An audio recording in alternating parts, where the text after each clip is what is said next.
Malaysia ni kan, tim senior power, under 23 power, takkan under 16 pun power juga. Tapi itulah hakikatnya guys.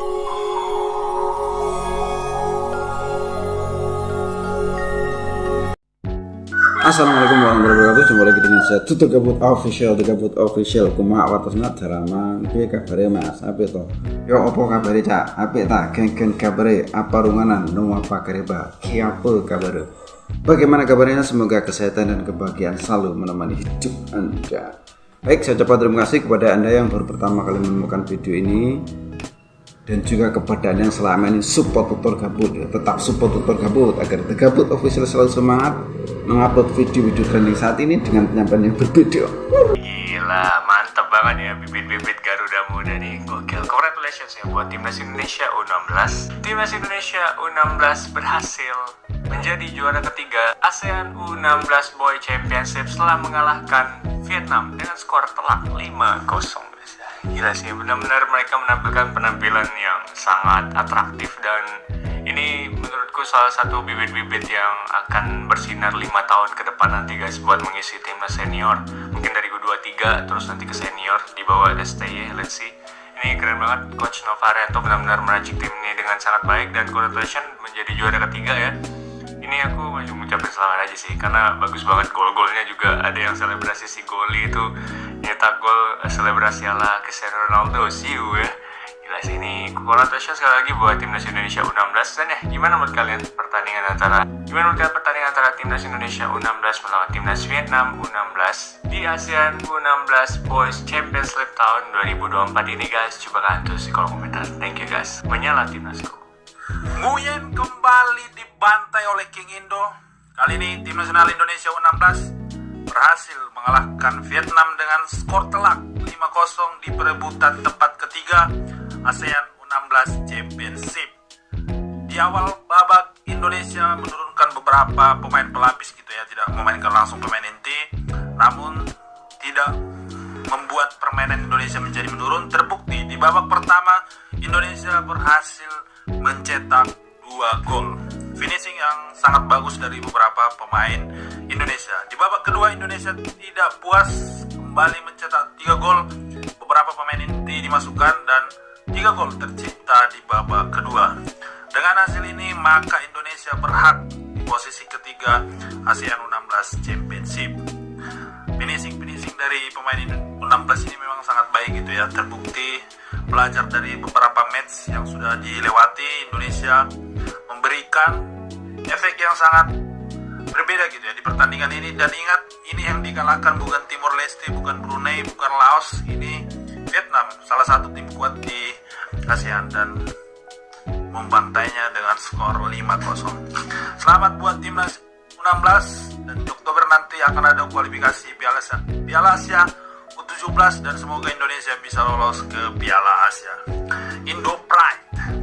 Laga Timnas Australia U16 vs Timnas Malaysia U16 di Piala AFF U16 yang digelar di Stadion Sriwedari, Surakarta, pada Rabu tanggal 26 Juni tahun 2024 sore WIB, berakhir dengan skor 2-0 untuk kemenangan Timnas Australia. Gol Australia dicetak oleh Amlani Tatu dan Rhys Williams. Hasil ini mengantarkan Australia memuncaki klasemen sementara grup C dengan raihan 4 poin.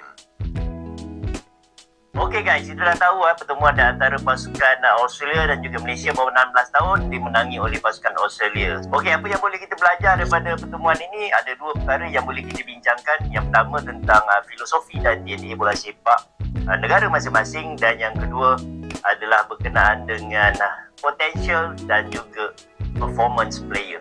So kalau kita melihat daripada pertemuan kedua-dua pasukan ini, kita rujuk kepada pasukan Australia. Mereka mempunyai potential player dan juga mempunyai DNA dan filosofi mereka tersendiri, dan mereka percaya dengan apa yang telah mereka lakukan di peringkat agak umum lagi. So itulah perbezaan yang boleh kita lihat, di mana mereka bermain secara build up, bermain menggunakan sayap dan juga menggunakan pemain-pemain midfield untuk play to center.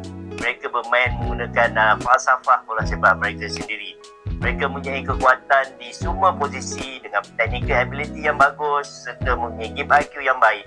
Ini yang kita inginkan sebenarnya apabila sesebuah pasukan itu bijak dalam mengatur strategi mereka dalam sesuatu kejohanan. Berbanding dengan pasukan Malaysia bawah 16 tahun, kita lihat mereka mempunyai keinginan yang tinggi, iktizam ataupun keazaman yang tinggi untuk bersaing, memberi tekanan pada pihak lawan. Tapi dari segi filosofi dan juga dari segi technical ability, kita mempunyai kekurangan. Kenapa kita mempunyai kekurangan? Kerana dari segi pengalaman. Kalau kita lihat apa yang dilalui oleh pemain untuk kejohanan ini, mereka tidak ada persiapan yang betul rapi, tidak ada pertandingan yang mereka sedai.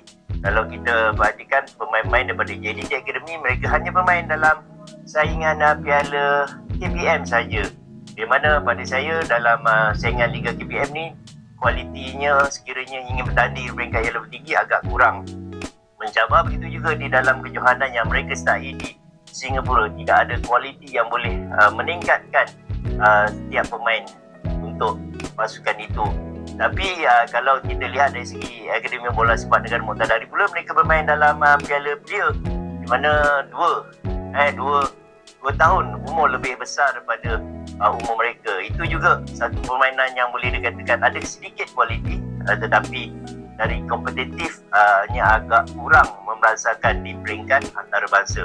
So kita berbalik pada filosofi yang diterapkan oleh pasukan Australia, dan kita dapat lihat bagaimana potensial player mereka seperti Tatu, pemain pertahanan atau pasukan mereka yang mempunyai ketinggian, teknik ability yang bagus, reading game yang bagus, pemain midfield mereka yang sentiasa ada agensi untuk membuat penetration apabila satu lawan satu, mereka tetap cuba untuk menggelecek dan begitu tenang mengekalkan shape mereka, mengekalkan posisi mereka supaya ada bantuan-bantuan yang boleh dilakukan oleh rakan-rakan mereka.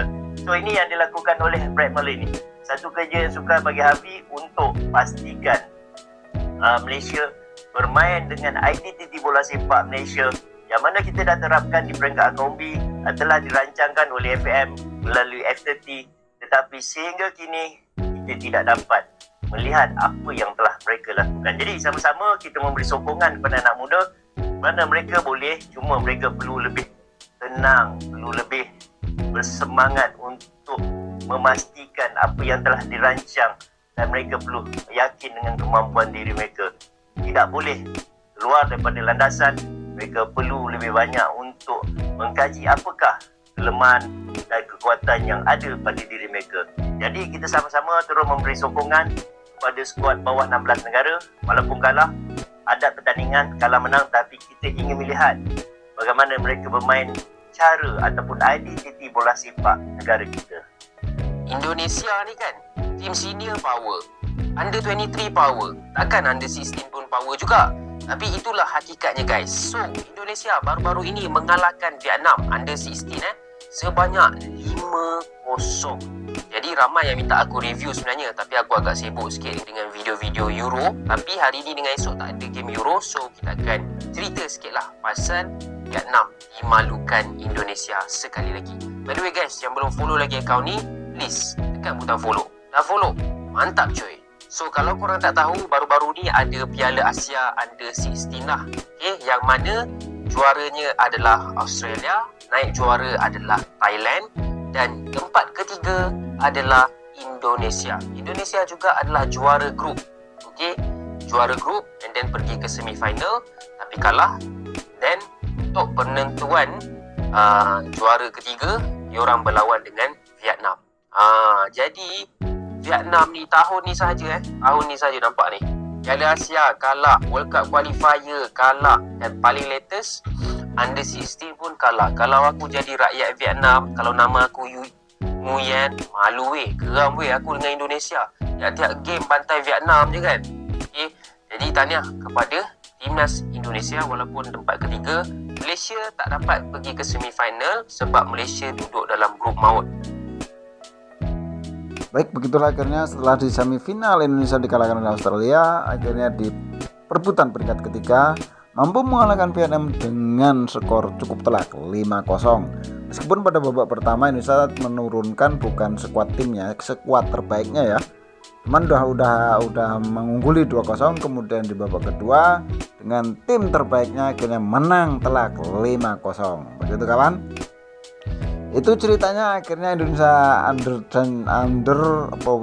di bawah 16 tahun ambil 16.